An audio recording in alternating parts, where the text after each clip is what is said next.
চট্টগ্রামের সীতাকুণ্ডে সন্ত্রাসী হামলায় নিহত র্যাব কর্মকর্তা মোতালেব হোসেন ভুট্টোর কবর জিয়ারত করেছেন কুমিল্লা ৬ আসনে বিএনপি মনোনীত প্রার্থী মনিরুল হক চৌধুরী।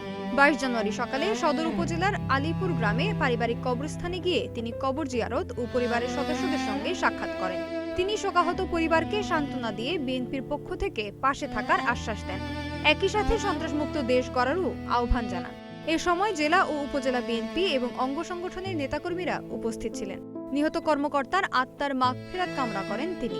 শহীদ সৈনিকের মোতালেব হোসেন ভুট্টোর তার কবর জিয়ারত করতে এসেছি। আমি বিশ্বাস করি এটা কোনো সাধারণ কয়েকজন শহীদের রাষ্ট্রীয় এইরকম জ্যান্ত জীবন যে কজন বাংলাদেশে দান করেছে তার মধ্যে তার খাতা তারও নাম লেখা হল।